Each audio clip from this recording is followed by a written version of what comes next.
नमस्कार, लोकसभा टीवी में आपका स्वागत है। मैं हूं प्रियंका। खबरों में आगे बढ़ेंगे, मगर उससे पहले सुर्खियों पर एक नजर।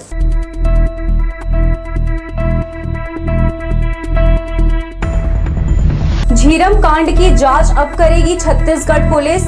एनआईए की मांग को सुप्रीम कोर्ट ने की खारिज। रेलवे सुरक्षा बलों ने की ट्रेनों की जांच। ठेकेदार के खिलाफ कार्यवाही। पेंट्री कार से गैस सिलेंडर और चूल्हा बरामद। खमतराई से बेहतराई पहुंच मार्ग जर्जर। नगर निगम में शामिल होने के बाद भी नहीं सुधरी तस्वीर। नागरिक हो रहे हलाकान। और जगह जगह मनाई गई आंवला नवमी। पेड़ की पूजा के बाद किया गया भोज। रतनपुर में दिखा माहौल। हमारे न्यूज हेडलाइंस के प्रायोजक हैं doctor C V Raman university. Doctor C V Raman university, Kargi road, Kota, Bilaspur. हमारे न्यूज हेडलाइंस के सह प्रायोजक हैं Makhija test tube baby centre, Bilaspur. हम आपके परिवार को पूरा करते हैं। Makhija test tube baby centre and प्रसूति गृह। तो ये थी सुर्खियां और अब खबरें विस्तार से। झीरम घाटी हमले की जांच अब छत्तीसगढ़ पुलिस ही करेगी। सुप्रीम कोर्ट ने एनआईए की याचिका को खारिज करते हुए छत्तीसगढ़ पुलिस को मामले की जांच की अनुमति दे दी है। लंबे समय से प्रदेश सरकार छत्तीसगढ़ पुलिस से मामले की जांच करवाने की मांग कर रही थी। मंगलवार को याचिका पर सुनवाई करते हुए कोर्ट ने छत्तीसगढ़ पुलिस से जांच की अनुमति प्रदान कर दी है। झीरम कांड पर सुप्रीम कोर्ट के फैसले को मुख्यमंत्री भूपेश बघेल ने छत्तीसगढ़ के लिए न्याय का दरवाजा खोलने जैसा करार दिया है। उन्होंने ट्वीट कर कहा कि अब छत्तीसगढ़ पुलिस इसकी जांच करेगी। किसने किसके साथ मिलकर क्या षड्यंत्र रचा था, सब साफ हो जाएगा। झीरम के शहीदों को एक बार फिर श्रद्धांजलि।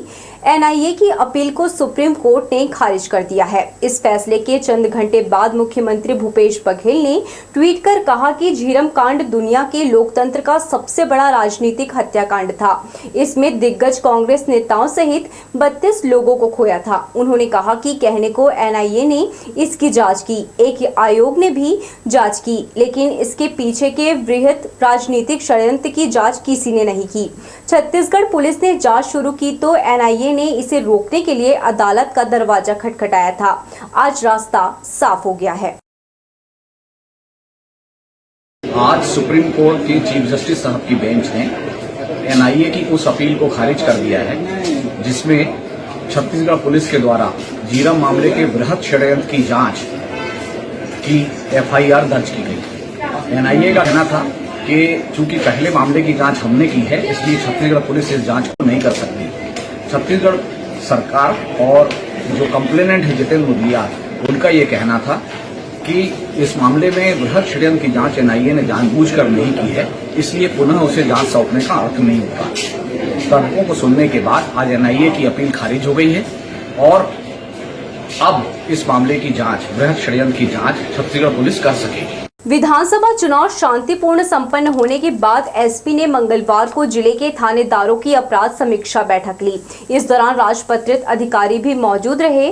पुलिस अधीक्षक ने बैठक में लंबित अपराध सहित शिकायतों की जानकारी ली।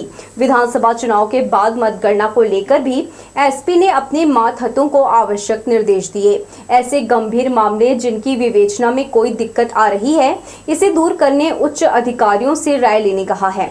एसपी ने वरिष्ठ कार्यालय और थाने में की जाने वाली शिकायतों की तय समय के भीतर जांच कर निराकरण के निर्देश दिए। सरकंडा पुलिस ने 3 युवकों से 70 लीटर महुआ शराब जब्त किया है। आरोपी कमलेश वर्मा, ललित साहू और पंकज राठौर मुक्का के पास शराब बेचने ग्राहक की तलाश कर रहे थे। मुखबिर की सूचना पर तीनों युवकों को शराब के साथ पकड़ लिया गया। पुलिस ने आरोपियों के खिलाफ आबकारी एक्ट का मामला दर्ज किया है। बिजली का तार छूने से दुकान में बैठे लोगों को करंट का झटका लगता है। नेहरू चौक के पास लगे बिजली पोल से तहसील कार्यालय के बगल में पावर सप्लाई करते वक्त बरती गई लापरवाही से कभी भी दुर्घटना हो सकती है। दुकान की बिल्डिंग से सटकर तार बिछाया है। एहतियात के लिए तरंगित तार में लगाया प्लास्टिक पाइप कई जगह टूट जाने से दुकान की दीवारों में करंट दौड़ने लगता है। इसकी शिकायत बिजली विभाग के अफसरों से कई बार की है, लेकिन खतरा दूर करने के बजाय वे किसी दुर्घटना का इंतजार कर रहे हैं। जो पोल दिख रहा है, ये पोल पहले सीधा था। अब जब से इसमें ओवरलोड वायर खींचा गया है, ये लगातार झुक रहा है। और झुकने के कारण ये हो रहा है कि ये जो लाइन है, पावर लाइन है, ये पावर लाइन वो अंदर तक जा रही है, जहाँ पर मिडिल और लोअर क्लास के लोग रहते हैं, उन पे घर पे लगातार ये जो लाइन है टच कर रहा है, और बरसात में कभी भी बड़ी दुर्घटना होने की संभावना बनी रहती है। मैं तो आपके माध्यम से बिजली विभाग से ही आग्रह करूँगा कि ये लाइन को या तो पोल को सीधा करे, या जो पावर लाइन है उसके डिस्टेंस पे करे, ताकि किसी प्रकार की जन धन की हानि ना हो। कम से कम 4 बार हमने शिकायत मैं स्वयं किया हूँ, पर बिजली विभाग अभी तक कोई इस पर संज्ञान नहीं ले रहा है। अग्नि दुर्घटना से यात्रियों के बचाव के लिए रेलवे विशेष जागरूकता और जांच अभियान चला रहा है। रेलवे सुरक्षा बल द्वारा पेंट्री कार सहित यात्री डिब्बों में पहुंचकर विस्फोटक और एलपीजी सिलेंडर, केरोसिन स्टोव आदि ज्वलनशील सामान के परिवहन की जांच कर त्वरित कार्यवाही कर रहा है। मंगलवार को संयुक्त चेकिंग के दौरान शालीमार सुपरफास्ट एक्सप्रेस के पेंट्री कार में 4 नग सिलेंडर जब्त किया गया। वहीं पेंट्री मैनेजर के विरुद्ध रेलवे अधिनियम की धारा 153-164 पंजीबद्ध किया गया है। इस ट्रेन में Jayant Kumar Ghosh outdoor catering private limited का ठेका है। मैनेजर से टीम ने पूछताछ की तो उसने बताया कि ट्रेन के भीतर गैस सिलेंडर और चूल्हे का उपयोग उनके द्वारा यात्रियों के लिए खाना बनाने के लिए किया जाता है। दिवाली और छठ पूजा के लिए घर आए लोग अब अपने काम पर लौट रहे हैं। इससे रेलवे स्टेशन में लोगों की भीड़ है। सोमवार की सुबह छठ पूजा खत्म हुई और मंगलवार को बिलासपुर से होकर चलने वाली ट्रेनों में यात्रियों की भारी भीड़ देखने को मिली। भीड़ को देखते हुए रेलवे की तरफ से कड़े इंतजाम किए गए हैं। मंगलवार से भीड़ बढ़ने की संभावना को देखते हुए स्टेशन पर निगरानी के लिए वरिष्ठ अफसरों की ड्यूटी लगाई गई। ट्रेन आने पर जनरल और स्लीपर कोच के यात्री सामान लेकर तेजी से दौड़ने लगे। इस दौरान भगदड़ रोकने और सुरक्षा के लिए आरपीएफ और जीआरपी के जवान प्लेटफॉर्म पर सक्रिय थे। भले ही रेलवे ने अंडरब्रिज बनाने पर लाखों रुपए खर्च किए गए हों, लेकिन इसमें भरा पानी या आम रास्ते की चिंता रेलवे के अधिकारियों को नहीं है। चुचुहियापारा अंडरब्रिज की बात करें तो बरसात के दिनों में जल भराव की स्थिति आम बात है, लेकिन अन्य दिनों में भी यहाँ नालियों का पानी भरा है, जिसके चलते राहगीरों के लिए यह समस्या बना हुआ है। इस अंडरब्रिज में पानी की निकासी की उचित व्यवस्था नहीं है। वहीं अंडरब्रिज की दीवारों से भी पानी रिस रहा है, मगर रेलवे के जिम्मेदार अधिकारी यहां से पानी निकासी की व्यवस्था करने की ओर ध्यान नहीं दे रहे हैं, जिसके चलते इस मार्ग पर चलने वाले राहगीरों में खासा आक्रोश है।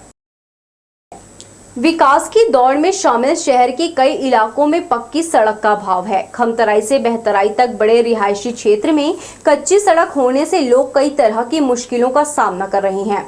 नगर निगम में शामिल वार्ड बारिश में जलमग्न होता है।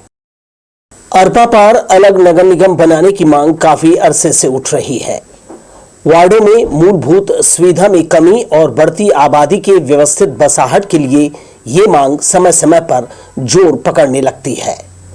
अकेले खमतराई इलाके में आधा दर्जन कॉलोनियां और कुछ रिहायशी अपार्टमेंट हैं।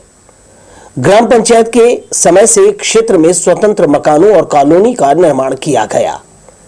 4 साल पहले नगर निगम में शामिल करने के बाद इसमें तेजी आई है। इसके साथ अब सड़क, नाली और दूसरी मूलभूत आवश्यकताओं की मांग उठने लगी है। भीतरी इलाकों में कच्ची सड़कें बारिश के दिनों में मुसीबत बन जाती है। कई इलाकों में नाली का निर्माण नहीं किया है, जिससे निस्तारी जल जगह जगह भरा है।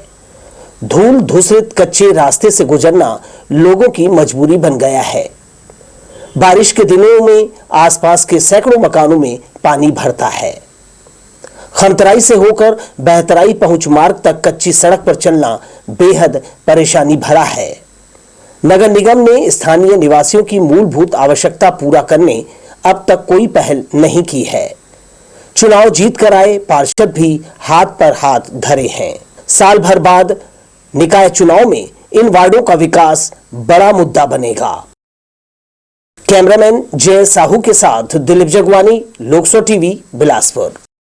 स्मार्ट सिटी में सड़कों से कब्जा हटाने स्मार्ट गुमटी में व्यवसाय करने योजना बनाई, लेकिन यह पूरी तरह परवान नहीं चढ़ सकी। शहर के अलावा सरकंडा, अशोकनगर, मुक्तिधाम रोड किनारे सैकड़ों गुमटियां आवंटित की गई। जो बच गए वो रखे सड़ गए। बिजली विभाग के जोन कार्यालय के सामने पड़ी गुमटियों को जंग लग चुका है। ठेला या फिर फुटपाथ में दुकान लगाने वालों के लिए करीब 1 लाख के बदले रेडीमेड स्मार्ट दुकान लेना संभव नहीं था। लिहाजा यह योजना कई स्थानों में शुरू नहीं हो सकी, जिससे लाखों का माल कबाड़ हो गया। सरकारी राशन देने में आनाकानी और इसकी काला बाजारी करने का संचालिका पर उपभोक्ताओं ने आरोप लगाया है। वार्ड क्रमांक 65 बंधवापारा के महिला उपभोक्ताओं ने कलेक्टर से शिकायत में कहा है, चावल देने में आनाकानी करना, अक्सर दुकान बंद रखने से दुकान संचालिका से सभी बेहद परेशान हैं। शिकायत में बताया गया कि सरकारी राशन खुले बाजार में बेचने का विरोध करने पर उन्हें धमकाया जा रहा है। संचालिका की मनमानी रोकने आकस्मिक जाँच की मांग भी की है।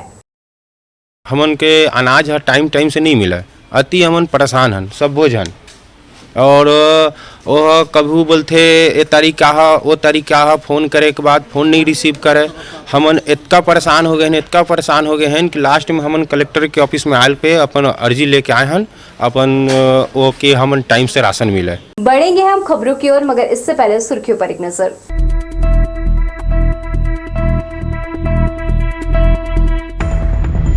झीरम कांड की जांच अब करेगी छत्तीसगढ़ पुलिस। एनआईए की मांग को सुप्रीम कोर्ट ने की खारिज। रेलवे सुरक्षा बलों ने की ट्रेनों की जांच, ठेकेदार के खिलाफ कार्यवाही। पेंट्री कार से गैस सिलेंडर और चूल्हा बरामद। खमतराई से बेहतराई पहुंच मार्ग जर्जर। नगर निगम में शामिल होने के बाद भी नहीं सुधरी तस्वीर, नागरिक हो रहे हलाकान। और जगह जगह मनाई गई आंवला नवमी। पेड़ की पूजा के बाद किया गया भोज, रतनपुर में दिखा माहौल।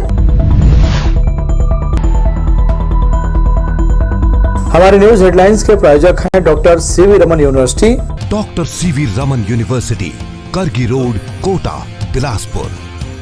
हमारे न्यूज हेडलाइंस के सह प्रायोजक हैं Makhija test tube baby centre, Bilaspur. हम आपके परिवार को पूरा करते हैं। Makhija test tube baby centre and प्रसूति गृह। हिंदू धर्म संस्कृति में कण कण में ईश्वर का वास माना जाता है। विज्ञान और आयुर्वेद की दृष्टि से देखा जाए तो आंवले में संपूर्ण औषधि गुण समाहित होते हैं, जो मानव शरीर में सप्त धातु का पोषण करते हैं। अगर आध्यात्मिक दृष्टि से देखें तो इस आंवले के पेड़ में मां लक्ष्मी तथा भगवान विष्णु जी का वास माना जाता है। आदिकाल से इस वृक्ष के पूजा का विधान चलते आ रहा है। इसी कड़ी में मंगलवार को महामाया मंदिर ट्रस्ट द्वारा आंवला नवमी पूजा के साथ भोज का आयोजन किया गया। कार्तिक महीने की शुक्ल पक्ष की नवमी तिथि में आंवले के नीचे बैठकर भोजन करने की परंपरा आदिकाल से चली आ रही है। आंवला नवमी के अवसर पर महामाया मंदिर रतनपुर के द्वारा वर्षों से पूजा और भोजन की परंपरा का निर्वहन किया जा रहा है। रतनपुर में लक्ष्मी देवी की तराई में बड़े पैमाने पर मंगलवार को आंवला भोज का आयोजन किया गया, जिसमें हजारों की तादाद में लोग पहुंचे। सबसे पहले इनके द्वारा आंवला वृक्ष की विधि विधान से पूजा अर्चना की गई। पेड़ के चारों ओर परिक्रमा की गई। इस दौरान अखंड सौभाग्य की कामना करते हुए महिलाओं ने अपने परिवार के सुख समृद्धि की कामना की। आंवले की पूजा के बाद यहाँ आंवला भोज किया गया। माता लक्ष्मी और विष्णु का वास होता है आंवला के वृक्ष के नीचे में, तो आज हम लोग सभी विधि विधान से पूजन किए हैं। और आंवला का जो है आयुर्वेद में बहुत ही अच्छा महत्व है, जो शरीर के लिए बहुत ही फ़ायदेमंद है। और हम सब यहाँ पे सखी सहेलियों के साथ में भजन पूजन और बहुत ही अच्छे से मना रहे हैं। लगभग 25 वर्ष से ये प्रारंभ हुआ है, 25 वर्ष हो गया है, तब से आज तक के चले आ रहा है। विशेष रूप से आज के दिन जो है वो काफ़ी महत्वपूर्ण रहता है, इसलिए ट्रस्ट ने इसको प्रारंभ किया है और निरंतर इसको चलते ही रहना है। ये हम लोग का ऐसा विचार है कि ये जो आज का अक्षय नवमी के जो कार्यक्रम है वो निरंतर चलते रहे। महामाया मंदिर ट्रस्ट द्वारा श्रद्धालुओं के बरसों से आंवला भोज कराया जा रहा है, जिसमें हजारों लोगों की उपस्थिति देखी जाती है। इस बार भी वृक्षों के नीचे बैठकर लोगों ने विभिन्न प्रकार के स्वादिष्ट व्यंजन का स्वाद लिया। आंवला वृक्ष के नीचे बरसती अमृतमयी बूंदों से युक्त भोजन ग्रहण कर हजारों की संख्या में लोग तृप्त हुए। लोकसभा टीवी के लिए रतनपुर से विजय दानिकर की रिपोर्ट। सिविल लाइन के चर्च ऑफ क्राइस्ट में प्रार्थना सभा का आयोजन मसीही समाज ने किया। सोमवार देर शाम प्रार्थना सभा को संबोधित करने मुंबई के सूरज प्रेमनानी पहुंचे थे। उन्होंने बाइबिल के पवित्र वचनों में प्रभु यीशु के जन कल्याण और आपस में प्रेम का संदेश मसीही जनों को दिया। यह विशेष आयोजन क्रिसमस के पूर्व लगातार किया जाएगा। इस मौके पर बड़ी संख्या में मसीही जन परिवार के साथ गिरजाघर पहुंचे थे।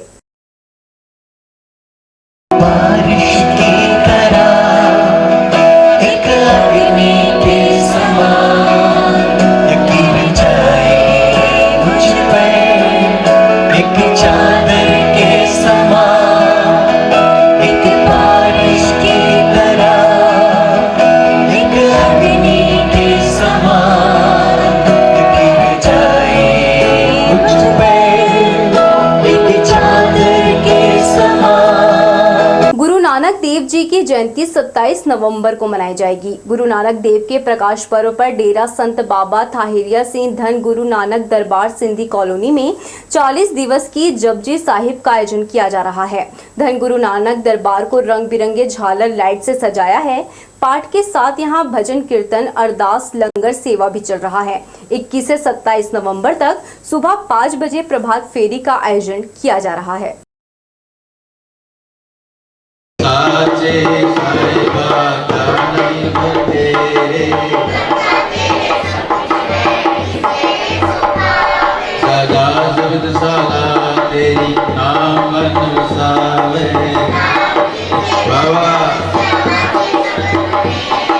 कहे नानक सच्चे साहिब क्या नहीं घर तेरे साचा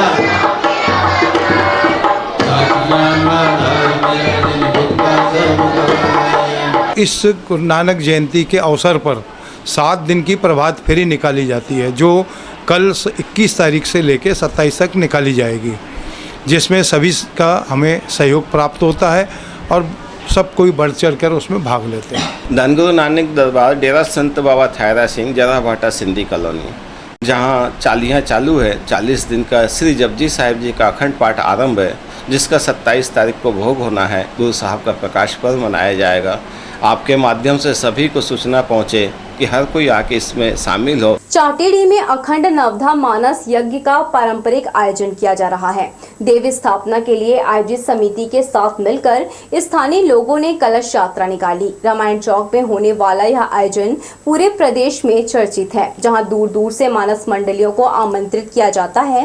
रामचरित्र मानस की पावन कथा का संगीतमय आयोजन क्षेत्र के लोगों में धार्मिक सद्भाव भर देता है। देव स्थापना के साथ नवधा रामायण बुधवार से शुरू होगा।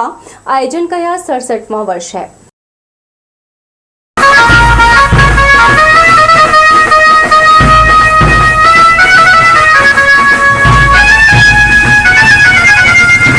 महमंद लाल खदा निवासी 55 वर्षीय मिलाऊ राम पाठक की मंगलवार सुबह मौत हो गई। परिजनों के अनुसार सोमवार रात उसने शराब का सेवन किया था। सुबह खून की उल्टी करने लगा। परिजनों ने हालत खराब होने पर मिलाऊ राम पाठक को तोरवा के एक निजी अस्पताल लेकर गए, जहां चिकित्सकों ने जांच में उसे मृत घोषित कर दिया। मृतक के पुत्र आशीष पाठक की जानकारी पर तोरवा थाना ने मर्ग कायम कर जाँच शुरू कर दी है।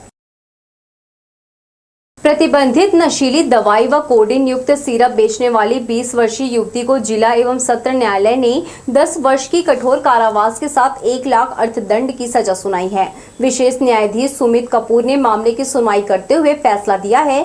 24 मार्च 2023 को सिविल लाइन पुलिस को सूचना मिली कि ओमनगर नवीन प्राथमिक शाला के पास रहने वाली आरोपी पायल सिंह उर्फ रानी प्रतिबंधित सिरप बेचने अपने पास रखी हुई है। सूचना पर पहुंची पुलिस ने महिला के पास से 50 नग कोडीन युक्त सिरप जब्त किया। न्यायालय में मामले की सुनवाई के बाद आरोपी महिला पायल सिंह को 10 वर्ष की कारावास और 1 लाख अर्थदंड की सजा सुनाई। जोनल स्टेशन से लेकर तोरवा थाना तक सड़क काफी जर्जर हो चुकी है। यही नहीं, रेलवे परिक्षेत्र की ओर और भी सड़कें हैं जिसका बुरा हाल है। लोगों को यहां से गुजरने में परेशानी हो रही है। शिकायत पर रेलवे ने सुध तो ली, पर मरम्मत की औपचारिकता निभाने से लोगों की दिक्कत और बढ़ा दी है। इस सड़क पर बड़े गड्ढों की वजह से राहगीर दुर्घटना का शिकार हो रहे हैं, लेकिन रेलवे को इसकी परवाह नहीं है। अव्यवस्था को लेकर लोगों में नाराजगी है। बुधवारी बाजार सड़क का बुरा हाल है। सड़क खराब होने से यहां राहगीरों को काफी दिक्कतों का सामना करना पड़ रहा है। वहीं कई महीनों के बाद अब जाकर रेलवे के अधिकारियों को जर्जर सड़क सुधारने याद आई है। चकरभाटा एयरपोर्ट मार्ग को व्यवस्थित करने कुछ दिनों पहले बोदरी सीएमओ, तहसीलदार और चकरभाटा थाना द्वारा संयुक्त टीम बनाकर कार्यवाही की गई थी, मगर इसके बावजूद सड़कों पर अव्यवस्था का आलम है। दुकानदार सामान सड़क पर रखते हैं, जिससे आने जाने वालों को काफी दिक्कतों का सामना करना पड़ता है। इस मार्ग पर आए दिन वीआईपी का आगमन होता है, मगर अधिकारी दिखावे के लिए कार्यवाही करते हैं। इसके बाद सड़क व्यवस्था जस की तस है। मकान मालिक के घर में होने के बावजूद चोरों ने घटना को अंजाम दिया। यह घटना चकरभाटा के वार्ड क्रमांक 3 में हुई। प्रार्थी जियालाल नागराज और उसका परिवार घर पर सो रहा था। इस दौरान अज्ञात चोर गेट का ताला तोड़कर अंदर दाखिल हुए और अलमारी में रखे सोने चांदी के आभूषण पर हाथ साफ कर दिया। सुबह मकान मालिक को चोरी होने की जानकारी हुई। प्रार्थी जियालाल नागराज ने इसकी शिकायत पुलिस से की है। चोरी गए आभूषण की कीमत 4,80,000 रुपए बताई जा रही है। बहरहाल पुलिस अज्ञात चोरों के खिलाफ मामला दर्ज कर उनकी पतासाजी में जुट गई है। ये सब परिवार सोए थे हम लोग। बीच वाला जो कमरा है जिसमें अलमारी था, दोनों छोटे बच्चा का और बड़े लड़का का, दोनों अलमारी तोड़ के चाबी अंदर रखा था, पर खोल लिए, चाबी के अंदर से निकाल लिए हैं। और वहाँ से पूरा जितना भी गहना था उनको शादी का जो लिया था मैं, वो सबको ले गए हैं, कुछ नहीं बचाए हैं। तो औसतन अब आज के रेट में तो ज़्यादा चोरी हो सर, पर अभी सब जितना भी सामग्री है पूरा डिटेल में जाके थाना में रिपोर्ट करवा चुका हूँ। मौसम में ठंडक से मिट्टी में नमी बढ़ गई है, जिससे खेतों में धान की फसल गिरने लगी है। इसकी वजह से फसल कटाई में काफी परेशानी का सामना करना पड़ रहा है। वहीं मिट्टी में नमी की वजह से मशीनों से कटाई नहीं हो पा रही है। किसान जैसे तैसे फसल काटने की जुगत में है। कुछ दिनों से मौसम में फिर से बदलाव देखा जा रहा है। अगर बारिश हुई तो फसल को नुकसान होने की आशंका है। तो ये थी हमारी लोकसभा टीवी की तमाम खबरें। अगले बुलेटिन में आपसे फिर होगी मुलाकात। तब तक के लिए पूरी टीम के साथ प्रियंका को दीजिए इजाजत। नमस्कार।